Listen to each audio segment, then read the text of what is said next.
Hi hello friends, అందరికీ నమస్కారం అండి.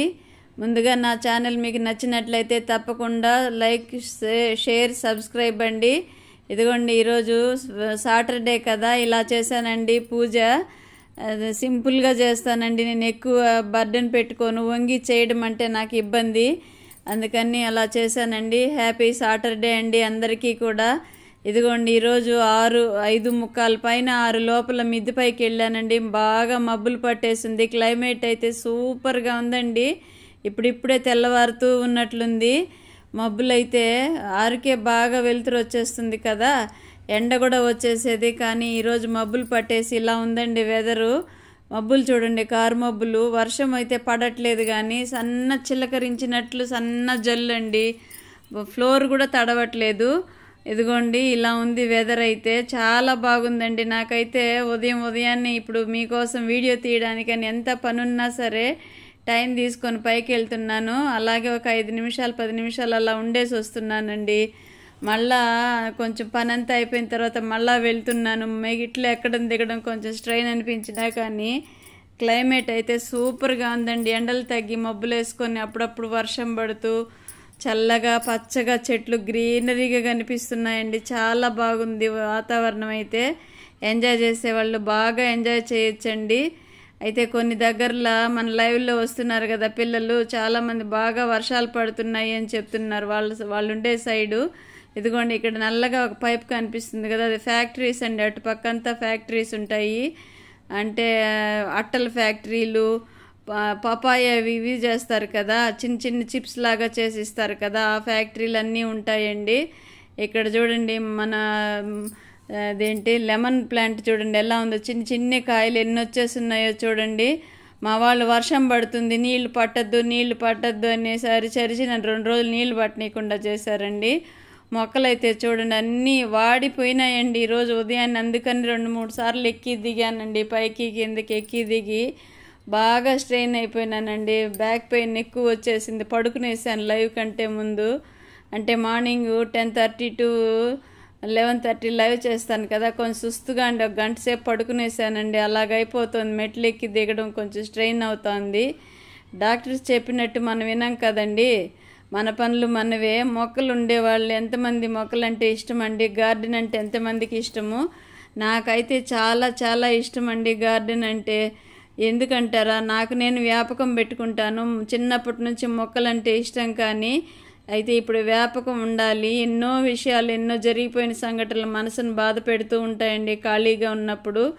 నాకు నేను తయారు చేసుకున్నటువంటి ప్లాన్స్ ఇవన్నీ కూడా నెగటివ్ ఆలోచనల నుంచి మనం దూరంగా ఉండాలి. ఆ బాధలు, ఆ సమస్యలను మర్చిపోవడానికి మనము జరిగిపోయినట్టు వద్దనుకున్న గుర్తొస్తుంటాయి కదా, అవన్నీ మర్చిపోవాలంటే ఇలాంటి వ్యాపకాలు పెట్టుకోవాలండి.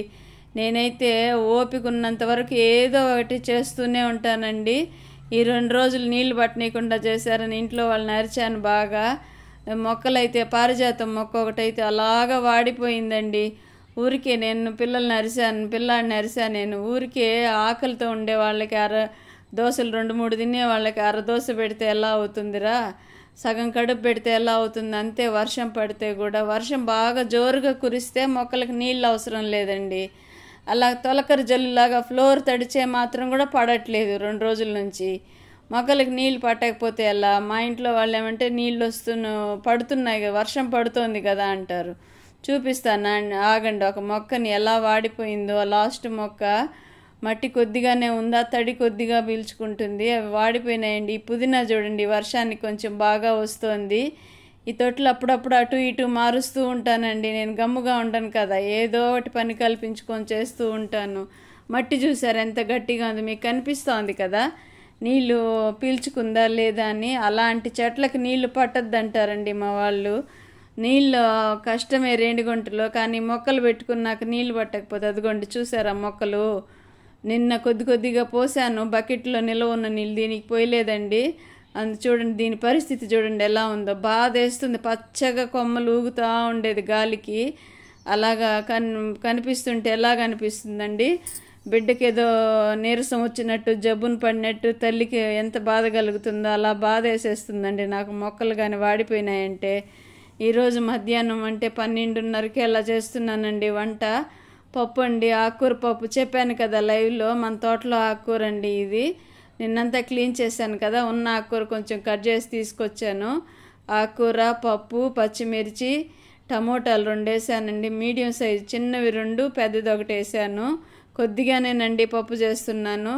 ఇందులో ఇదిగోండి రైస్ కూడా ఉడికిపోతుంది కదా, అయిపోయింది. 2 విజిల్లు వచ్చేస్తున్నాయి. ఇదిగోండి చింతపండు కొద్దిగా పసుపు, ఒక 2-3 వెయిట్లు పోనిచ్చేసి పప్పు దింపి పోపు పెట్టేస్తానండి. అంతే, ఇంకేం వేయను ఇందులో. సూపర్ టేస్ట్గా ఉంటుందండి. కొలతలు కరెక్ట్గా వేసామంటే ఎలాంటి వంట అయినా సరే టేస్ట్గా వస్తుంది అని నా నమ్మకం. వేసే పద్ధతిలో ఏదైనా తేడా వచ్చిందంటేనే టేస్ట్ తప్పుతుంది. అప్పుడే మనం అర్థం చేసుకోవచ్చు ఇది తగ్గింది అని అంటారు కదా, పెద్దవాళ్ళైనా చిన్నవాళ్ళైనా. ఇదిగోండి 2వ వెయిట్ కూడా వచ్చేసింది. రైస్ అయిపోయిందండి. వంట చేయడం అయితే చకచక అయిపోతుందండి. చేయడానికే బద్ధకం వేసేస్తుంది ఒక్కొక్కసారి నాకు. పప్పు కాంబినేషన్ అరటికాయ ఫ్రై చేస్తున్నానండి. మా వాళ్ళకైతే పొడి కూర అంటే చాలా ఇష్టం అండి. ఉడకబెట్టి ఆనియన్స్ వేసి ఫ్రై చేస్తాం కదా, నలిపి దాన్ని బాగా ముక్కలుగా చేసి అరటికాయని ఫ్రై చేస్తాం. ఈ మధ్య ఒక షార్ట్లో పెట్టాను, వీడియోలో కూడా పెట్టానండి అది, ఆ రెసిపీ. అలా చేస్తే ఇంట్లో అందరూ ఇష్టంగా తింటారండి. కాకపోతే నాకైతే ఇలా ఈజీగా అయిపోయే వంటలు చేయడం అంటే ఇష్టము. ఈరోజైతే ఇది చేసేస్తున్నానండి. పప్పుల పొడి అంటే వేరుశనగకాయలు, పుట్నాలు కలిపి పొడి చేస్తానండి, వెల్లుల్లి వేసి అందులో. అదిగోండి ఆ పొడి, కారము, ఉప్పు అండి. ఇంకంతే, వేగేంత వరకు ఆయిల్ కొద్దిగానే పడుతుందండి దీనికి. ఎందుకంటే సాల్ట్ వేయంగానే వాటర్ వచ్చేస్తుంది కదా. చాలా టేస్ట్గా ఉంటాయండి. ఆకుకూర పప్పు, అరటికాయ ఫ్రై కాంబినేషన్ అయితే సూపర్. అంతే, ఈజీగా అయిపోతుందని నేను ఇలా చేస్తున్నాను నేను. ఇదిగోండి, ఏదైనా సరే మనం ఆలోచించే విధానాన్ని బట్టే మన శక్తి కూడా ఉంటుంది మైండ్కి అనేది నాకు బాగా నమ్మకము. అవన్నీ మర్చిపోవడానికి ఇలా కల్పించుకొని ఏదో ఒక పనులు చేస్తూనే ఉంటానండి. నా వ్లాగ్ కానీ మీకు నచ్చినట్లయితే తప్పకుండా ఒక లైక్ అండ్ షేర్ ప్లీజ్.